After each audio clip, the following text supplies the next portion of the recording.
All right, folks, the Clarity Act drama continues. It's Thursday, July 23rd, 2026. We're going to get you caught up to speed before we go live tonight at 10 p.m. Eastern for a full breakdown of where the market sits, the Clarity Act drama, the war that's escalating again, unfortunately, and how all of this is going to come back to our investments, our business, and what we're doing for our families on a daily basis to make sure that we get on the right side of the transfer of wealth. And let me tell you, there's some wealth that got transferred today. $2.8 trillion wiped out from stocks, gold, silver, and crypto in the last 24 hours.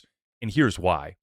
First off, Alphabet's earnings disappointed investors. And so that is not good for the stock market, for the AI play.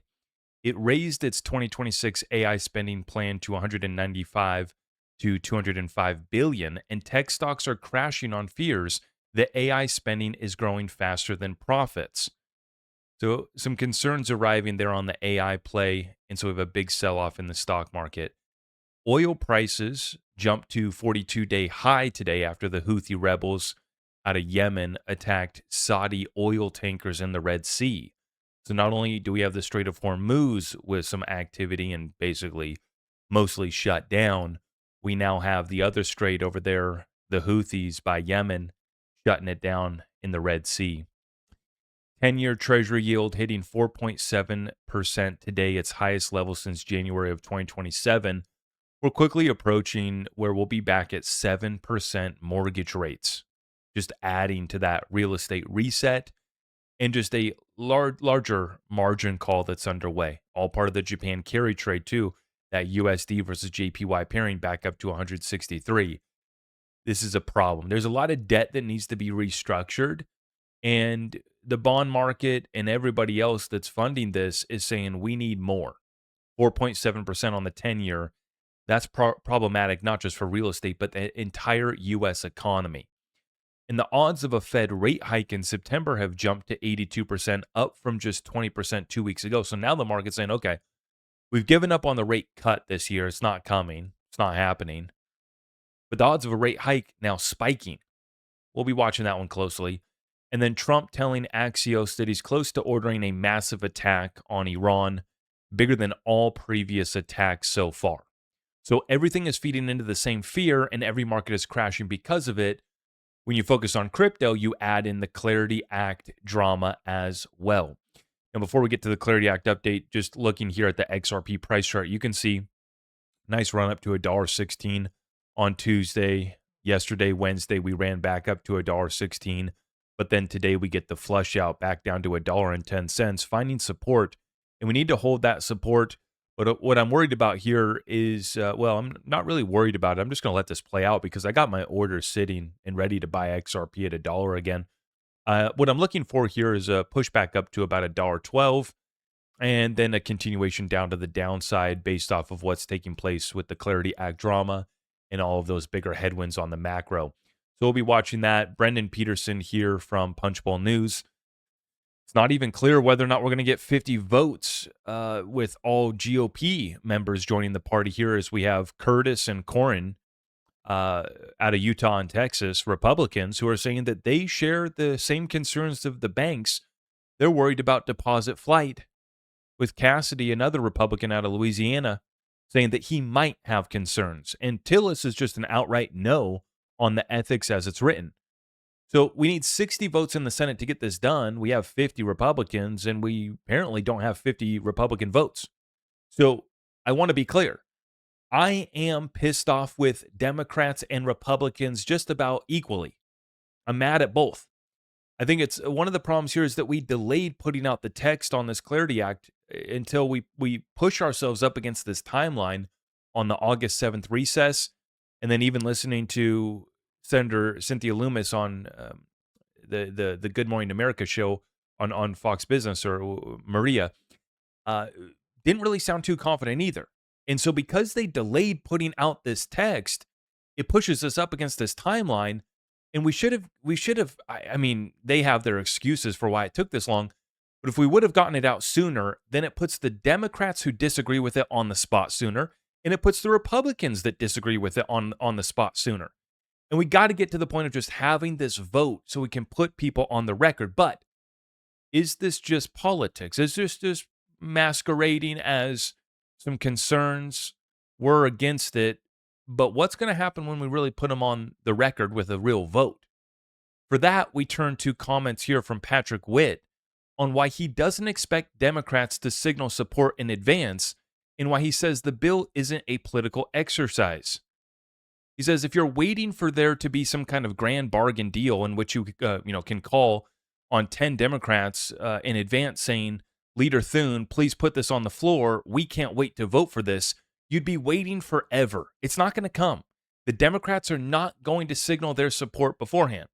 Nobody thought that we could actually produce an ethics provision that had real teeth, and that included the president, but we did. I think that we've added 200 to 300 pages to the bill. I can tell you that that was not because we were wanting to add them. They were in order to address Democrat concerns and their caucus's objectives. You got to stand up and be counted. And when they call the question, we'll see if people have just been paying lip service to moving off of the anti-crypto, the war on crypto stance, or whether it was genuine. So basically what he's saying is they're going to come out here and play politics as expected, but let's put them to a vote. And that's what I'm getting at too. The sooner that we got the text out, the sooner we get to the vote, and the sooner that we can actually get them on the record. And that's where we can really apply pressure. And so we find ourselves here with one of the largest investment banks in the world, Goldman Sachs CEO David Solomon, saying it's time to advance the Clarity Act. So what is it? Are the banks still going to cry about this and their deposit flight? Or are they going to step in and acknowledge that that was all a big fabricated lie, a bunch of fear mongering, that you're not going to get a big, capital flight? And if you do, by the way, that capital flight is because the capital is going to get treated better somewhere else. So maybe you got to get your game up. Maybe you need to start treating us a little bit better. And it's an absolute joke because we know that they're ready. They finally got all their ducks in a row. They finally got their ETFs ready to sell you. Spot ETFs, basket ETFs, index ETFs. You're going to invest in crypto, but you're going to do it through their products. You're going to invest in crypto, but you're going to hold it with them.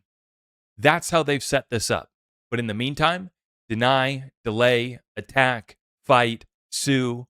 We want nothing to do with it. It's a pet rock. Up to the final hour, we got Elizabeth Warren saying that she can't support the Clarity Act, and she's actually advocating for people to vote against the Clarity Act. Elizabeth Warren, just this morning, they're talking tough. Elizabeth, I got a plan for you, Warren. That was her slogan for the last time she ran for president.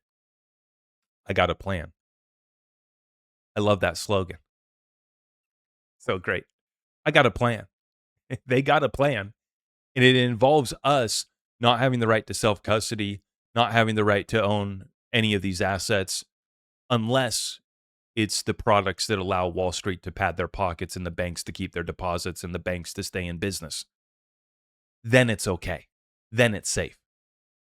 But as Stuart Elrodi and Brad Garlinghouse say right here, the Clarity Act is a consumer protection bill with strong AML KYC compliance, real tools for law enforcement and state AGs. Leave it on the table and consumers are left twisting in the wind with the status quo, with no clear standards for bad actors to exploit again. Perfect can't be the enemy of good. Let's get this done. Brad Garlinghouse echoing those statements. And while we wait for clarity, more damages are being done. Now, this exchange wasn't really based in the United States of America, but BitMEX is shutting their doors. Effective September 23rd, they're wrapping it up. Now, we don't like to celebrate this in the sense of another exchange. We want more access. We want more opportunities. But we are going to acknowledge that this space has been cleansed. Like Larry Fink said last week, we've wiped out the leverage from crypto. We've wiped out digital asset treasury companies. Jack Mallers has to step down from 21. The Bitcoin treasury company that Mark Moss backed is apparently shutting down as well too, returning investor capital. Hedge funds are shutting down. In some cases, not much capital to return as they've wiped it all out. And then we're also seeing exchanges like BitMEX shutting down. These are all bottom signals. You're going to look back and say, yep, that was the signal that I should have picked up on, or yep, that was the signal that I did pick up on, and I made sure I had my orders placed, and I made sure that I bought the bottom of this bear market before we turn back into a bull run and the liquidity comes back. So BitMEX shutting down, that's another bottom signal.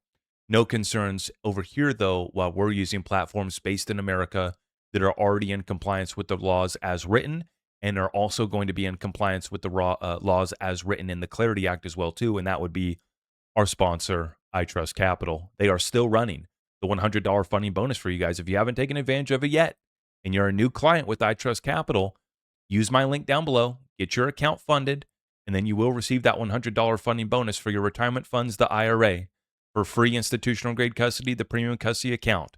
If you want to do it for your business, your LLC, your trust, your nonprofit, the Treasury account, they got you covered. It's all free, institutional grade custody, US-based customer service, and this is why we love working with them. We know, doesn't matter, the Clarity Act, yes or no, gets passed or not. We're already working with platforms that provide us bankruptcy remote protection, to provide us all of the safeguards and the compliance that's built into the Clarity Act. We're already working with it. We're already invested in digital assets like XRP with Clarity. There's a theme here, if you can pick up on it, right? Despite the market being down, despite the lack of clarity, there is no lack of clarity over here. The vision's very clear. You buy during the bear market lows, you sell during the bull market tops. You don't need to time it perfectly, though. That's the important part to remember. You get within the range, you give yourself margin, and you create generational wealth. That's what we're doing. Come on back tonight at 10 p.m. Eastern for the full breakdown. We're going to wrap up how the market's finished up here this week. And then we're going to be taking a look at what we can expect this weekend. I think that we have the best buying opportunities coming in here as XRP coming back down. I already had my buy order on Canton filled this morning. I got my email from Caleb and Brown this morning from my broker that my buy order on Canton had been filled. So my buy orders that I set last week, they're already getting filled back up. Get tapped in with us. Come on back tonight at 10 p.m. Eastern. And if you appreciate our content, please help us out by liking, hyping, sharing it out far and wide. And if you're new here, make sure you guys have subscribed and hit that notification bell. Another video is right here for you, and the channel link is right there to subscribe. See you tonight at 10 p.m. Eastern. God bless.